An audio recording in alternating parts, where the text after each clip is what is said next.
Hello students, in this video I'm going to teach you how to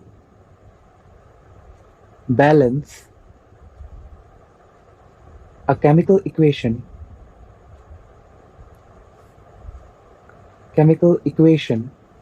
using linear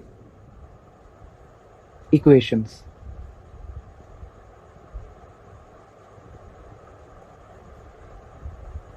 This is the easiest technique to balance a chemical equation.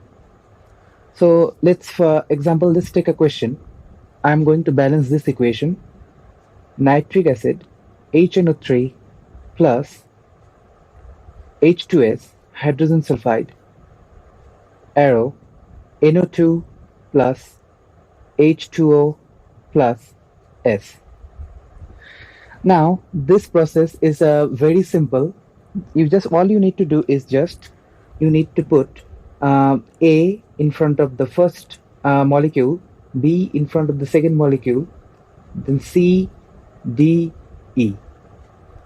I repeat, put A, B, C, D, E in front of all the molecules. Then you make a chart. Right here, atoms.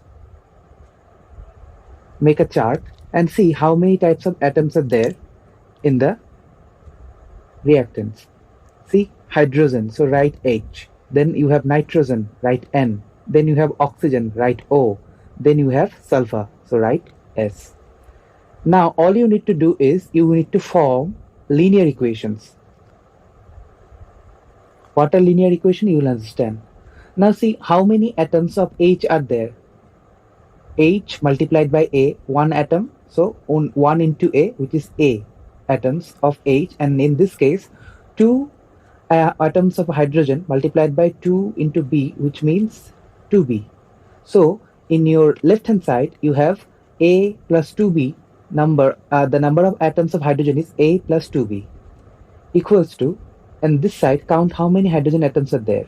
You have 2 multiplied by D, that means you have 2D hydrogen atoms. This is the number of hydrogen atoms in reactants and the products.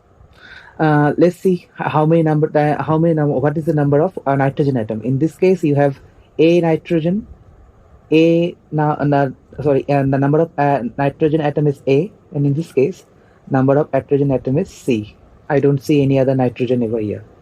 Then you have oxygen. See, 3 oxygen multiplied by A is equals to 3A, and here no oxygen. Here I get you have 2 atoms of oxygen. 2 multiplied by C is 2C, and then you have D. So this is the equation for oxygen. Then let's take another, what is the last one? Sulfur. Sulfur, here you have B sulfur, that means the number of atoms of sulfur is B, and number of atoms of sulfur here is E, so BE. Now I got these 4 equations. I'm going to solve them and find the value of this A, B, C, D. Next, what you need to do is you write the value here. A equals to, B equals to, then C equals to, D is equals to, E is equals to. Now I'm going to find the value. Now remember, this trick is very simple. Find out which variable is repeating maximum time. In this case, A 1 time, 2 time, 3 time. A is repeating 3 times.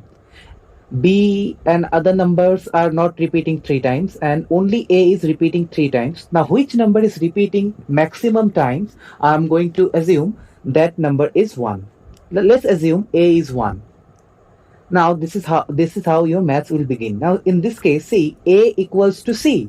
From equation number 2, you get A equals to C, which means if value of A is 1, then value of C is also 1.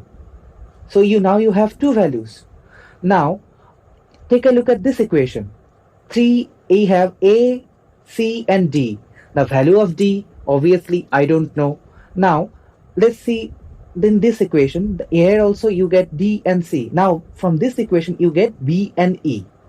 So let's take a look at this. In this case, I know the value of A and C, but I don't know the value of D. From here, you can find the value of D. Now write, see, 3, value of A is 1.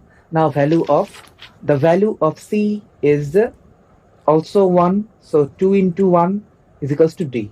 Now, if this means 3 is equals to 2 plus D, if 2 moves to this side, it will become 3 minus 2 equals to D, which gives D is equals to 1. Now, value of D is also 1. Now, when you get the value of D is 1 from this equation, now I am going to put value of A and D. See, value of A is 1.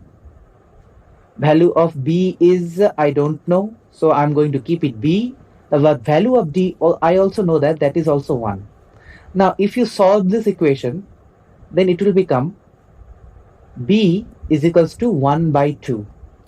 This is simply an equation I'm solving. If you pause the video and rewind, you can understand. If you did not understand, just pause the video and rewind.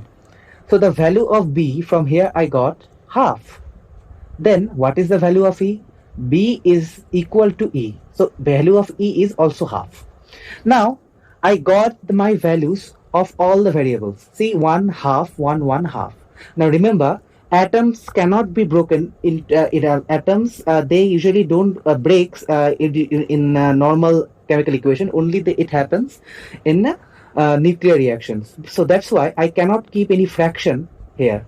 These numbers cannot be fractions. This is called stoichiometric coefficient. They cannot be fraction.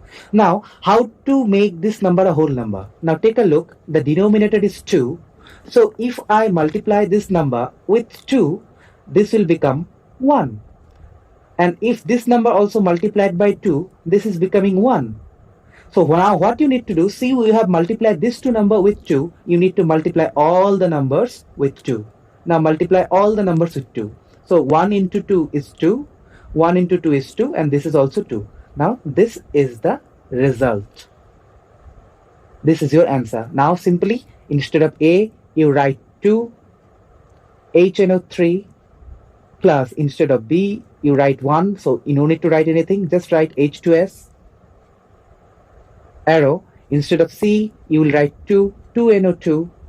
Instead of D, I'm not going to, I need to put 2 H2O, and instead of E, I'm going to put nothing, so it is only sulfur. Now your equation is balanced. This is the easiest way you can balance the equation. Now this doesn't only work in this is an easy example. Let us take a difficult example and let's try to solve it. Let's see if this process works in difficult problems or not. So okay students, now let's take a difficult number. Say potassium dichromate K2Cr2O7 plus sulfuric acid H2SO4 is going to give you potassium sulfate K2SO4, then chromium sulfate Cr2SO4 whole 3 plus H2O. It will give you water and oxygen. This is gas.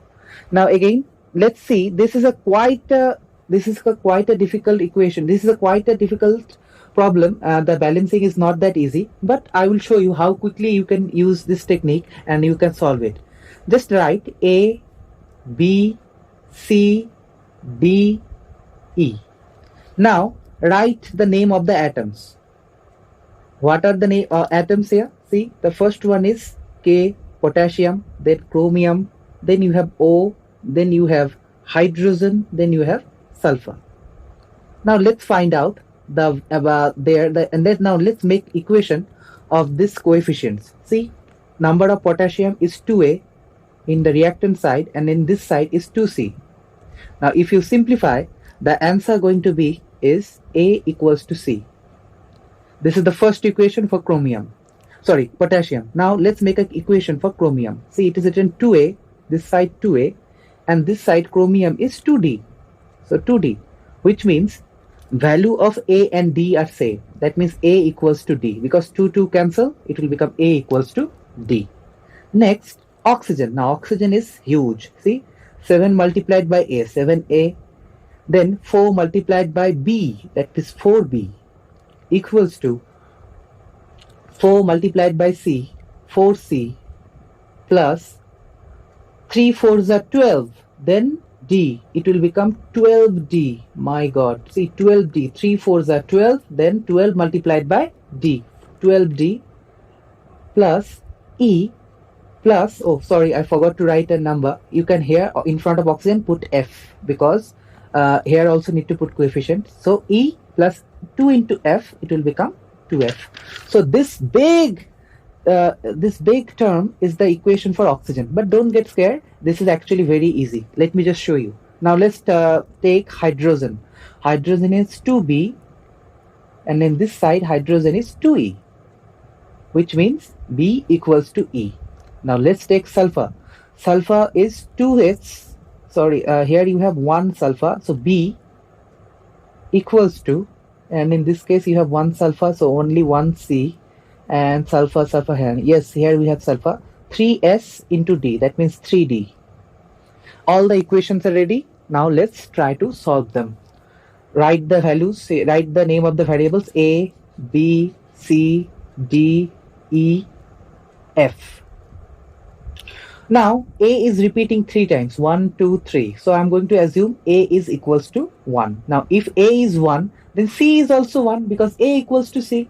So C is also 1. Now A is also equals to D. That means value of D is also 1. Now from this equation, you can, if you put the value of C and D, if you put the value of C and put the value of D, you will get the value of B. Now C and D is 1, 1. So B into 1 plus 3 into 1. If you solve, you will get B equals to 4. Now write the value of B is 4. From this equation, you can see B and E are same. So the value of E is 4. Now F, this huge equation is for F. Since this equation is huge, I am going to rewrite this equation just to make you understand the process. 7A plus 4B equals to 4C, 12D, E, 2F. Now what is the value of A? The value of A is 1. 7 1 ja 7. Now what is the value of B is 4. So 4 into 4. Now in this case, what is the value of C? C is, you can see here, C is 1. So 4 1s are 4. So just write 4. Now 12 into D. D is also 1. So instead of 12, D, you will write only 12. Now you have E. What is the value of E here? The value of E here is 4. Now F. F I don't know, so I'm keeping it F. Now let's try to solve these. 7, 4 4s are 16, then 12.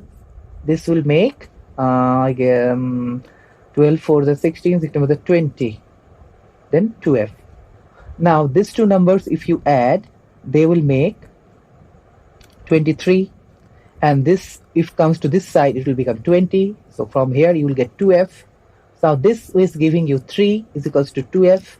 Now if you solve this equation, you will get the value of F is 3 by 2. Now the value of F is, you already got the value of F is 3 by 2. The math is over. Again, same technique. I have to convert this fraction into whole number. That's why I'm going to multiply all the terms with 2. Because if 2 2s goes cancel, it will become 3, a whole number. Fraction cannot be a coefficient. That's why you always have to make it a whole number. Then all the numbers should be multiplied by 2. This is the rule. When you multiply one particular coefficient with a number, then that number will be multiplied with all the numbers. Now what is the answer here? Let's see. 2 1s are 2, 4 2s are 8, 2 1s are 2, 2 1s are 2, 4 2s are 8, then 2 2 cancel. This is 3. So these are your answer. Now just rewrite the equation. See, within 4 minutes you can finish a difficult balancing problem like this. Within 4 minutes you can complete. Now just rewrite the equation using these values. Instead of A, write 2, 2K2Cr2O7 plus then 8 H2SO4 arrow, C is 2 2K2SO4, then again plus 2Cr2SO4 whole 3, then E is 8 H2O, then F is 3O2. Your equation is now balanced. This is the answer. Let me cross check. 2 2 8 8 2 2 2 2 8 3. Done. Now If you did not understand this portion, if you did not understand this problem, please pause the video and watch again. In this way, you can solve all the chemical equation and very easily, and it is very less time consuming and very interesting also. This technique, this type of equations are called linear simultaneous equation. We will learn them in chapter 7 in mathematics. This is there in chapter 7. Since some of you asked, so I'm showing this to you. Now if you did not understand a certain part of this video, please pause the video and watch again. Thank you. See you again.